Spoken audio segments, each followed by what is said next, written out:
മന്ത്രി കടന്നപ്പള്ളി രാമചന്ദ്രന് തുറമുഖ വകുപ്പ് നൽകാതെ CPM സ്വന്തമാക്കിയതിന് പിന്നിൽ അദാനി ഗ്രൂപ്പിന്റെ അസംതൃപ്തിയെന്ന സൂചന. ഒന്നാം പിണറായി മന്ത്രിസഭയിൽ തുറമുഖ വകുപ്പ് മന്ത്രിയായിരിക്കെ അദാനിയുമായുണ്ടായ ഉടക്കാണ് ഇപ്പോൾ കടന്നപ്പള്ളിക്ക് വിനയായി മാറിയത്. വിഴിഞ്ഞം തുറമുഖ നിർമ്മാണ കരാർ നിബന്ധനകൾക്ക് വിഭിന്നമായി നീണ്ടുപോയതും കരാർ അനുസരിച്ചുള്ള പിഴ ഈടാക്കാൻ അന്ന് മന്ത്രിയായിരുന്ന കടന്നപ്പള്ളി ശ്രമിച്ചതുമാണ് അദാനിയെ പ്രകോപിപ്പിച്ചത്.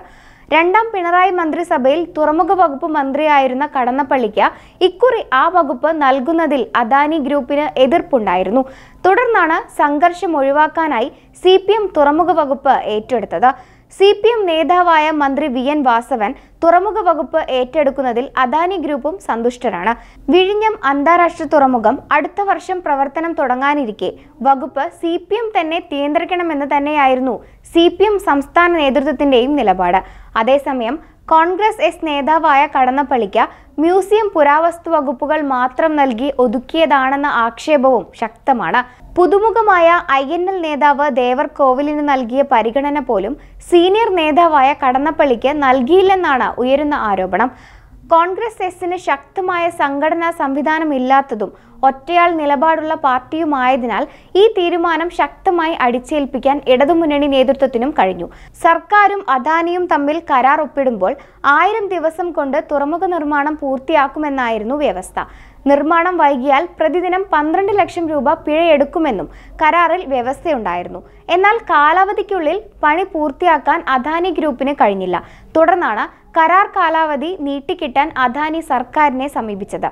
കാലാവധി നീട്ടി നൽകിയിട്ടും പകുതി പണി പോലും ഇപ്പോഴും കഴിഞ്ഞിട്ടില്ല. 2023 ഡിസംബർ അവസാനത്തോടെ പണി പൂർത്തിയാക്കുമെന്ന ഉറപ്പാണ് ഏറ്റവും ഒടുവിലായി ലഭിച്ചത്. ആ സമയവും കഴിഞ്ഞിട്ടും പണി ഇഴഞ്ഞു തന്നെ നീങ്ങുകയാണ്. തുറമുഖ നിർമ്മാണം വൈകുന്നതുമായി ബന്ധപ്പെട്ട് അദാനി ഗ്രൂപ്പ് നൽകുന്ന വിശദീകരണങ്ങൾ ഈ വിധത്തിലാണ്. 2 പ്രളയങ്ങൾ അടക്കമുള്ള പരിസ്ഥിതി വിഷയങ്ങൾ, കോവിഡ്, ക്വാറികളിൽ നിന്ന് പാറ പൊട്ടിക്കുന്നതിലെ നിയമ തടസ്സങ്ങൾ എന്നിവയ്ക്ക് പുറമെ CSI സഭയുടെ പ്രതിഷേധവും നിർമ്മാണത്തിന് തടസ്സമായി എന്നാണ് അദാനിയുടെ അവകാശവാദം. അതിശക്തമായ കടൽക്ഷോഭത്തിൽ വലിയ പാറക്കല്ലുകൾ നിരത്തി നിർമ്മിച്ച പുലിമുട്ട് പലയിടത്തും തകർന്നതായും അദാനി വിശദീകരിക്കുന്നുണ്ട്.